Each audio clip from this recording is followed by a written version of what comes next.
Aloha and welcome to Java. Thank you kindly for joining me. This is for the week ahead starting today, Sunday, July 7th, 2024. Got a lot to go over as well as what's going on economically in the markets and globally. So let's start right in with what's going on with the markets. Right now we've got risk is going down. We've got the MMRIs down below 280 at the moment, 278.7. We've got fear and greed heading deeper into the greed territories. This is giving buy signals into the market. So Friday close record all-time highs again.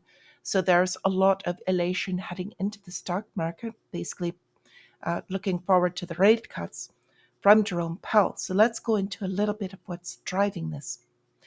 We've got the 10-year yield fell. This is a chart down here of how it's going after the non-farms payroll. So as this continues to go down, it gives room for buying and that greed sector elation into the marketplace. But I would like to point out something that is very significant right now, and that is the M2 money supply. So M2 is basically a measure of money supply. It includes cash, checking deposits, and then other types of deposits that are basically readily convertible into cash, such as certificates of deposit. So why is this significant? Every time in the history that this has dipped this deeply, it has led to basically a depression, a severe depression, not a mild one. And what it's looking at right now, this is tied in with unemployment. So every time it has reached this amount, you can't stop it immediately. Right now, they're saying that the unemployment numbers are about 3%, 2 to 3%, but they measure it differently. And they're headed towards double-digit numbers in accordance with this. So how they measure it differently, I basically the old-fashioned way, it's closer to 8-9% as it is. So if we continue on this path, regardless of how you measure it, I believe that we need to see this double prior to getting rate cuts from the Federal Reserve or watching the turn happen. So we've got much more unemployment coming. So let's go in with this. In the calendar that we're looking at this week, we're getting Fed Chair Powell will testify on Tuesday, not too much on Monday. We'll also be watching the 10-year note auction on Wednesday. That is basically not just the number of purchases, but also who is purchasing the debt. So we've got Thursday core CPI numbers, and initial jobless claims, along with the 30-year bond auction note.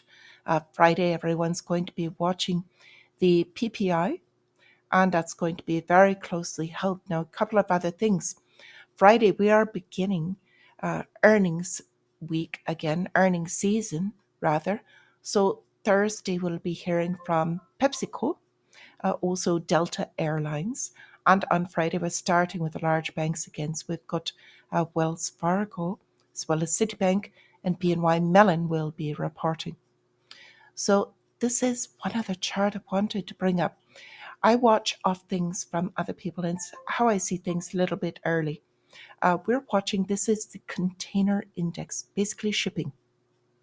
So shipping industry, again, holding up. If you look at this chart, beginning to go parabolic, it's up 10%, and this is per container. So with all of the shipping issues going on, the unrest, this is highly inflationary.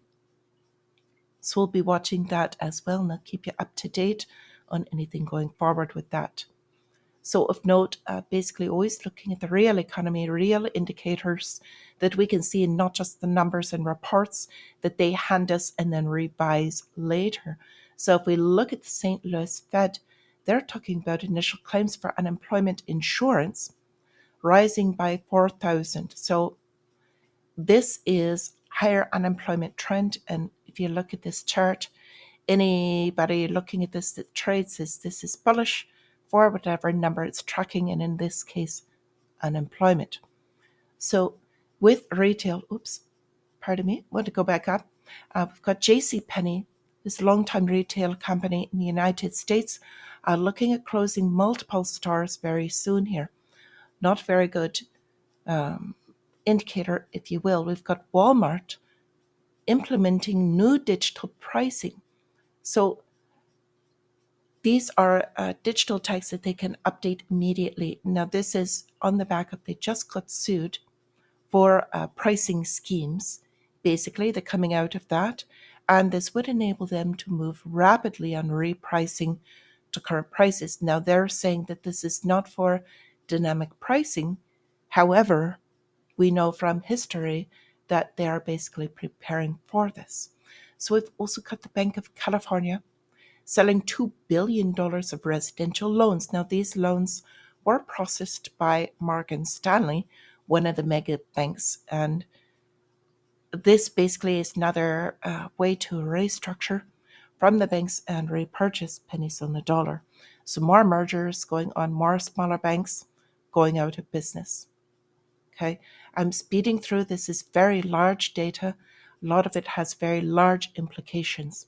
And here's another one. We've got Foreman at port in BC, is British Columbia, giving basically heads up that they will be giving a 72-hour notice of strike. So this is industrial action.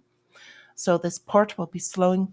Another reason to prepare, because this could hold up or rapidly increase the price of goods.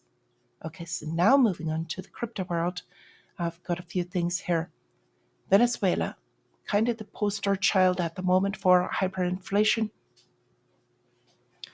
So we'll be watching this very closely, but they're turning to cryptocurrencies because their economy basically, it's rapid cross-border payment that is an allowance right now. So if you're looking crypto purchasing, this is showing the difference recently, and this is just in the past 3 months. So they are basically finding the best ways to send their money overseas back to the families and using cryptocurrency. I spoke about this the other day, but I think this kind of got lost a little bit. Got a crypto startup launching tokenized US Treasury bonds. Now, they're taking cryptocurrency, they're tying it to the Treasury bonds debt, basically to give a yield on these. So this is going to be something to watch, not just for the tokenization itself, but also for purchasing of the debt.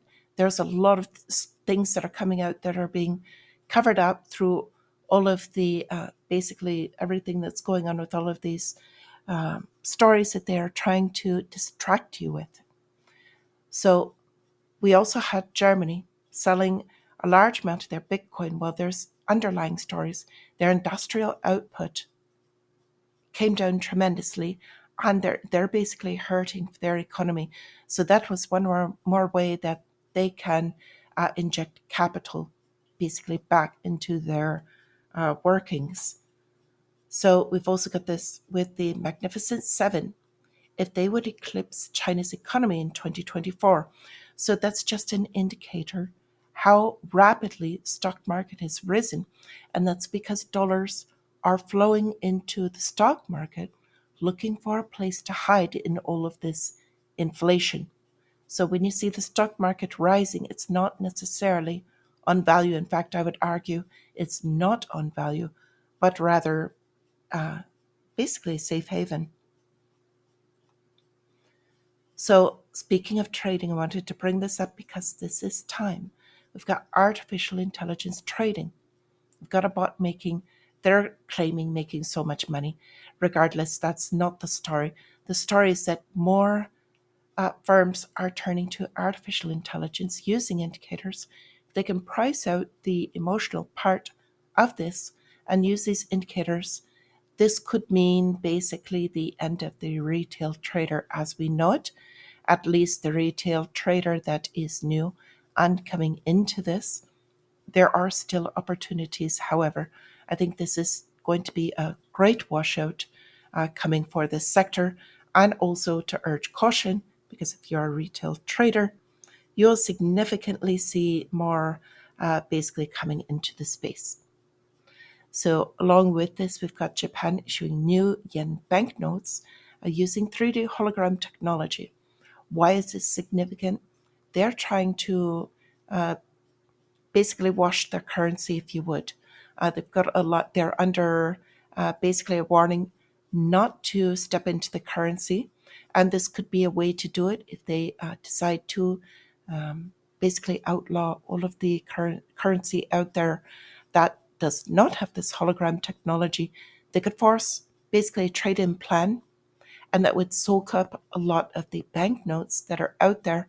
And this would be one way that they could strengthen the currency by repatriating, so to speak, all of the excess notes that are out there. So I want to end with this. For some reason, the basically head of the United States, or so to speak, doesn't even realize the irony of the statement here. I said, everything I do is a cognitive test. So everything he does, everything he thinks about is a challenge to him. And he doesn't even realize the irony there. And then also he tried to make a statement about how he's proud within the what they call the DEI, basically and he slipped saying that he's proud to be a black woman. Everybody has a bad day, but it's just becoming much more common for him, and as he's coming under increased scrutiny. So something else I wanted to bring up, we've got the Chinese military arriving in Belarus, not just here, but across the US. So basically, everyone in the world, in my opinion, is making use of the weakness that is going on at the head of the United States right now. And as sad as it is, it's significant. So we've got other countries basically just not just laughing, but taking advantage of the current situation, which I think needs to be rectified soon, one way or another. So, with that, I wish you all a wonderful rest of your weekend. And until I see you again, my friends, tomorrow morning prior to trading, stay free.